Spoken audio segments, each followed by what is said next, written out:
So we go out on a West Coast trip with the Chicago Bulls, and Chuck Davidson basically did the whole show. He had all the skills. He was in every locker room. They gave us complete access. We were on the buses, we were in the locker rooms, we were in the meetings, we were on the court, of course.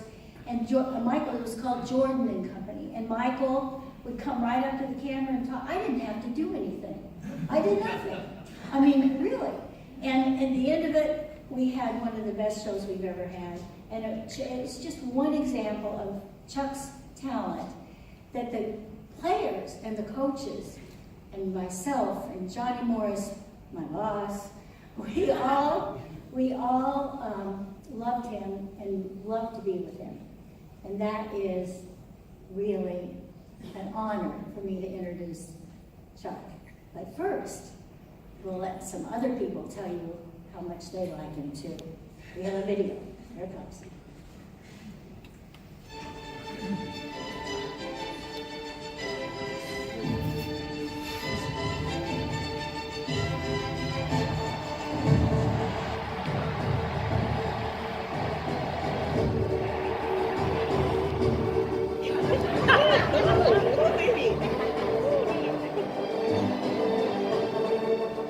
Listen up, everybody.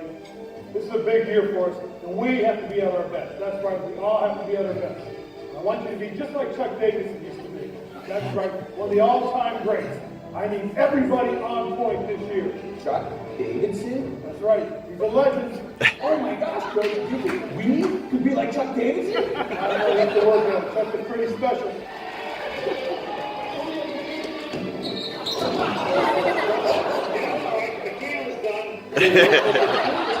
Chuck Davidson.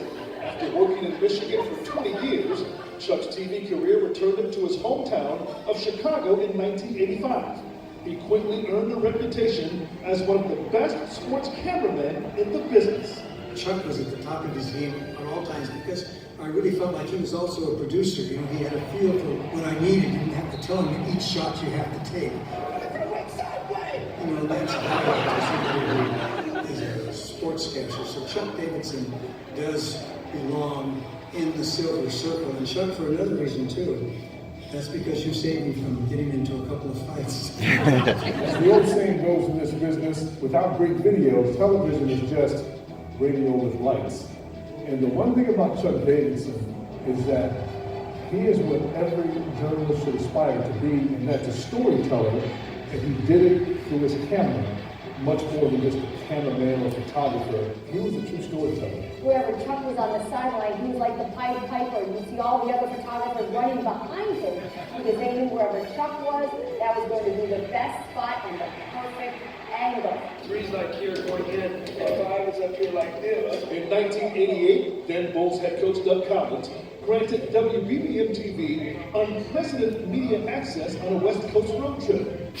Chuck was perfect for the assignment because he knew how to connect with people from behind the lens, including his enemies. The one thing I always felt about Chuck is when you ever saw him, when he had that camera in his hand, there was no place he would rather be than that camera, filming the event or getting the interview or doing what he was doing, and nobody was going to do it better.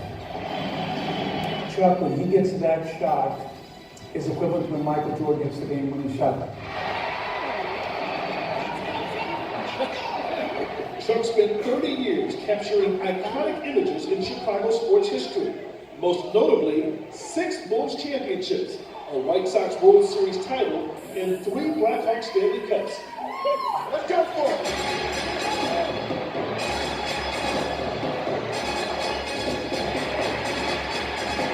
But he's best known for his Bears coverage and occasionally paid the price for being in the right place at the right time. Good, but watch out for the guy in the yellow jacket right there. The camera guy, you see him?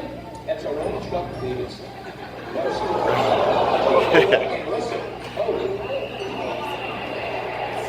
Hey Chuck, Coach Wanstead here in Naples, Florida. In fact, you could get chartered and get on a plane and get down here with all of us retired ex-Bears coaches. So plenty of women, plenty of cigars, you know that.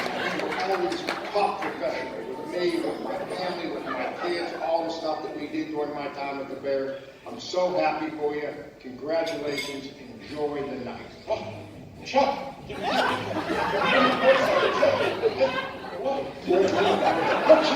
are you doing here? What are you doing? I don't know. You know what? You're suffering from PTSD. PTSD, Mike, what's that? Post-traumatic stress disorder. You know what it is? I tell you, I caused a lot of stress with these people when I was at WBBM working with you guys. Greg philosopher once said, live in the past. Those that live in the past are cowards and losers? Well, you said that, Mike. I did say that. And I'm going to say one thing. I know who's not a coward and a loser. Chuck Davidson. Congratulations. You're going into the Congratulations, Chuck. We love you, Chuck.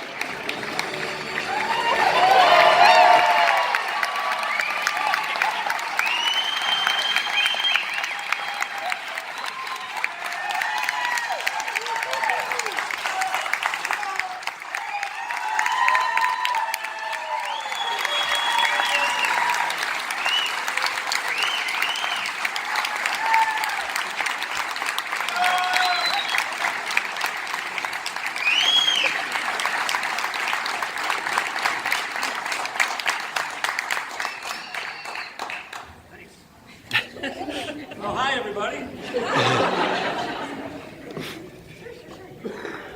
There you go. Here, just bring it down. I'll take it down. I'll take it. I can tell you that the biggest, one of the biggest surprises is to be able to share a podium with old Mr. Farron Warman here. Baskerville's one of my best buddies from Channel 2 days, and he's, as you can tell, one of the great guys in the business. And I'm also honored to be in such a good class. And the people that are going into this, being inducted, at first I thought it said indicted, But then I'm not an alderman or a governor, but some of these people actually worked closely with over time. Chuck Cowdy was one of the first guys I worked with here, and he's still out there beating up on the bad guys, which is great. And Jim's right over here. He nobody loves Chicago more than Jim Williams, and it shows in everything that he does. And my buddy Mike Adamley. Mike's going through some, health issues, but so what? You've got a heart as big as this room, There's nothing. And Jeannie, everybody in this room owes her a debt of gratitude for her pioneering spirit, her integrity, and her grit back in the day when all that was necessary to get going as a woman in this business. We have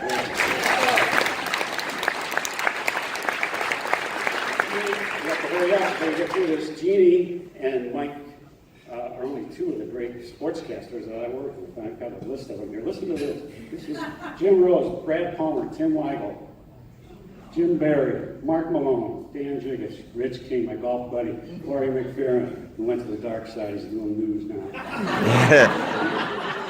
Joe Carlson, Stephen Bardo, Chris Bowden, Howard Sudbury. Now that's a pretty good list. But wait, Ryan Baker, my guy, the last boss I've been working for. Great guy, and credit to the business. Thanks, Ryan, for being my good boss in my last days as a sports camera guy. And then Megan Mawicki. Megan is my sweetheart. Her husband. She called me her work husband, but I kind of felt like more like her work father, or maybe her grandfather. But we got a great relationship, and I really miss her. And she's gone on without me, and she'll go on for many more years. She's a great person and a great reporter too. And now. The guy who's most responsible for me standing here today is old number 47, one of the great Chicago Bears of all time, who in 1986 decided to make me his dedicated cameraman. And that changed the course of my career to the point where I can be here. And I'll never be able to repay him for everything that he's done for me. And but he carried his competitiveness from the gridiron to the sports office. He hated missing stories, and we paid for it if we missed stories. I remember one time I came back from the locker room of the Bears game with an interview with Jim McMahon, who's the star of the game. We got back and there was nothing on it. There was no interview on the table. It was shots of the floor and the ceiling, and bear butts going to the shower, but no interview. And Johnny went off on me, and I just wrote, "There's a big red light in that viewfinder. How come you can't see it?" But you know what? Johnny was also the most generous guy I ever worked for, and he forgot about it in about an hour, and we've been friends ever since, and he never fired me. My family thanks go to my wife, Charlotte, right down here. I don't think she'll mind me telling you that she's a 13-year survivor of breast cancer. That's pretty remarkable. It's more remarkable that she's a 53-year survivor of me.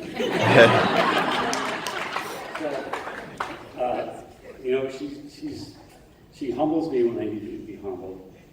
She exalts me when I need to be exalted. And she lifts me all the time from the doldrums. When I've been in doldrums, she's lifted me. And I love her dearly, and I think she still loves me. And she gave us 2 great kids. They're down here in front, but their kids, I don't think I have time to mention all their names, but introduce yourselves to them. They're all great. They're all great, and my 2 kids married great, and thanks for being here, guys. I have to really tell the producers I went through. Tim Morris, Lissa Druss, you probably all know her already. And if you don't, she knows you, and she knows everybody. Yeah. So Steve Goldberg is here in the back. He's still holding forth at Channel 2 and will for years. Great guy, a great friend.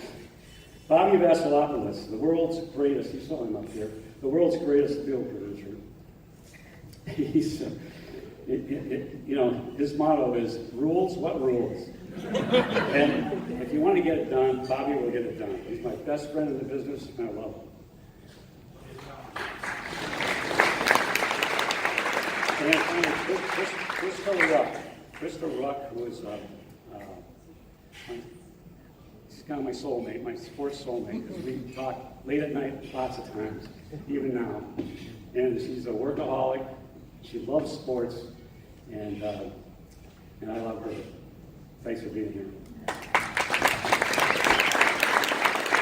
I know I'm going over time, but timing is everything. You saw that I got to town in '85. The Bears go to the Super Bowl. Michael's on his way to glory. He goes 6 championships. I'm there for all of them. How lucky can I be? Well, I can be luckier because the White Sox went to the World Series. I was there too. And then I got luckier than that because the Blackhawks won 3 championships, and I was on the ice for all the final game of all of them. So that's. That's just more than luck. That's divine intervention, I think. But and then I'll wrap up with this, carrying timing one more direction. In 1965, I started out in Iowa, covering the Iowa legislature with a big Oricon film camera. Some of you guys might remember that. Wooden tripod, a lens where you had to take the tape measure out and measure from the film plane to the guy's nose. You couldn't even focus it. And it was black and white, negative film. It was unbelievable. And then 50 years later, I'm in the office, and there's a big accident on 87th and the Dan Ryan. Jim Williams and I are the only ones available to go down there. And the only way to get there, because the traffic was totally stalled out, was to go down on the L. So I had nothing with me except my cell phone. And so I was shooting live pictures with this phone, one just like it, back to the station, out the window of the train as the stalled traffic alongside the track. And we get down there and we shot the scene and then an interview with the eyewitness and a stand-up, all with the cell phone. Are you kidding me? It's unbelievable. So my point is, it's a great profession. I had a great ride, and I've loved every minute of it, and I'm so privileged to have been a part of this profession, as we all should be. And to wrap it up, and that's the way it is. May 4th, 2018. Tonight,